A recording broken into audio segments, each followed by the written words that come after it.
Yo les bladers, c'est Ryuk Shinigami, comment ça va? Aujourd'hui on se retrouve pour un unboxing de toupie Beyblade Metal Fight Takaratomi. Il s'agit de l'édition limitée Wing Pegasus S130 RB.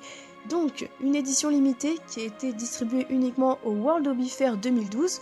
Donc le World Hobby Fair c'est une exposition un peu comme la Kid Expo, mais qui a lieu au Japon et à chaque fois Takaratomi a un gros stand dédié à Beyblade. Et il distribue comme ça certaines toupies en édition limitée.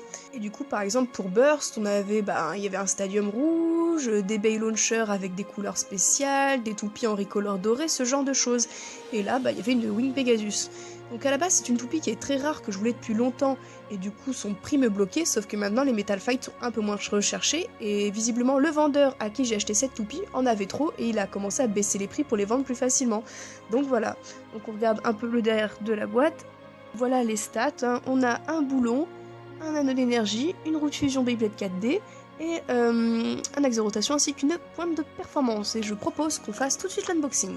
Donc voilà ce qu'il y avait, donc c'est un booster, donc classique, une toupie sans lanceur, clé de démontage, autocollant notice. Alors les autocollants, c'est pas comme pour Burst, ces autocollants en papier qui ne sont pas plastifiés, du coup ils ont tendance à s'abîmer plus facilement, donc je les mettrai pas comme d'habitude. Donc on va commencer par le boulon qui ne comporte pas le symbole du Pégase, mais un Official World 2012 WBBA. J'adore ce design, ça change vraiment des designs avec des spectres, et je trouve ça assez original, voilà.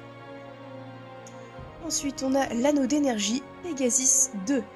Pegasus 3, pardon. Parce qu'on a eu Storm Pegasus, après Galaxy Pegasus, puis Big Bang Pegasus. Donc ça, c'est le tout dernier anneau d'énergie, voilà.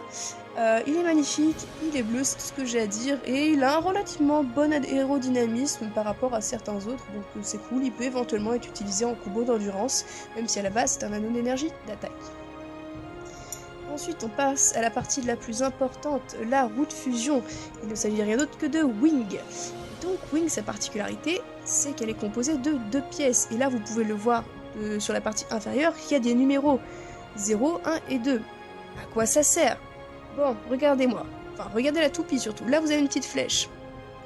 Quand vous mettez sur 0, les 3 parties de la roue de fusion sont à égale distance de la partie inférieure. Donc il n'y a aucune en fait aile qui ressort. Par contre, si je mets la flèche sur le numéro 1, alors je préfère regarder en dessous parce que là ça se voit pas trop comme ça sur la vue supérieure, mais sur la vue inférieure on voit que là les 2 ailes ici sont assez rapprochées de la partie inférieure, mais que là on en a une par contre qui va plus vers les extrémités. Donc ça veut dire que celle-là aura plus de potentiel d'attaque, et ça fait un peu comme l'épée de Excalibur avec son gros point d'impact. Et donc, si vous avez compris le mécanisme, quand on met sur 2, cette fois, il va y avoir une partie ici qui est proche du centre, et 2 ailes qui partent vers les extrémités. Moi j'aime bien le mode en 2 et le mode en 1, donc je pense que je vais laisser pour le moment en 2. Voilà. Donc en fait ça permet de modifier le potentiel d'attaque. Alors en réalité, vu que Wing n'est pas une des meilleures fusions d'attaque, on préfère plutôt passer sur Flash, etc. Donc ce changement de mode a un peu d'intérêt, mais voilà, c'est toujours fun pour le gimmick.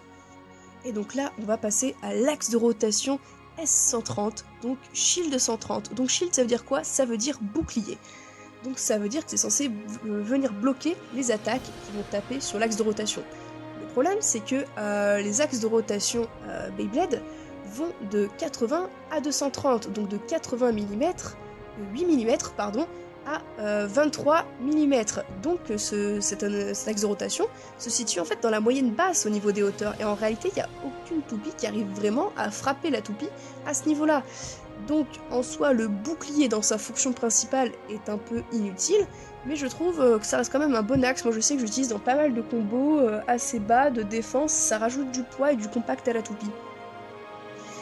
Et ensuite on a la pièce pour laquelle je voulais absolument cette toupie, c'est la pointe RB, pointe rubber ball de défense qui a son extrémité en caoutchouc, et qui à la base est une pointe assez rare puisqu'elle n'est sortie à ma connaissance que sur Jade Jupiter. Et je vous invite à regarder les prix de Jade Jupiter Takaratomi sur eBay. Je pense que vous allez halluciner. C'est pour ça que j'ai préféré passer par cette solution de toupie, certes édition limitée, qui au final coûte moins cher que Jade Jupiter.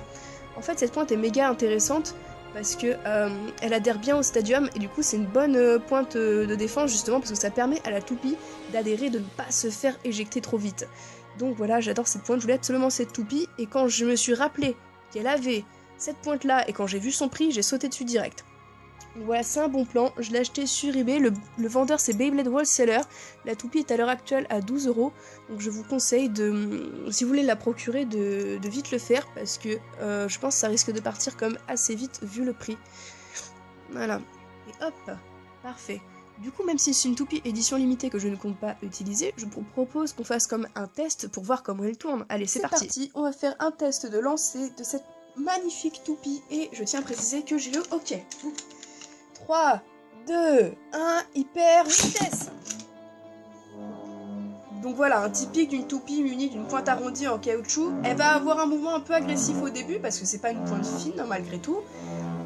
Mais elle va vite se stabiliser au centre, et voilà, prendre le centre comme une toupie de défense. Et la particularité de la pointe en caoutchouc, c'est vraiment d'adhérer au stadium.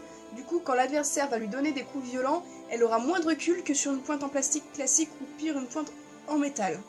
Sinon, l'endurance de ce type de pointe est vraiment moyen, parce que le caoutchouc augmente la friction avec le stadium, du coup réduit l'endurance. Mais après, comme sur la plupart du caoutchouc de chez Takara-Tomy, ça reste un caoutchouc relativement dur, on va dire un plastique souple, parce que pour moi c'est pas du caoutchouc non plus. Du coup, ça a vraiment les performances qu'on souhaite sans pour autant diminuer de trop l'endurance. Donc voilà, c'était tout pour l'unboxing et le test de Wing Pegasus. N'espérez pas que j'utilise en combat, ou alors je prendrai l'autre Route Fusion Wing. Et voilà, pour moi ça reste une toupie de collection, j'ai juste utilisé l'axe et la pointe. Sur ce, je vous dis à plus les bladers pour de prochaines vidéos. Ciao!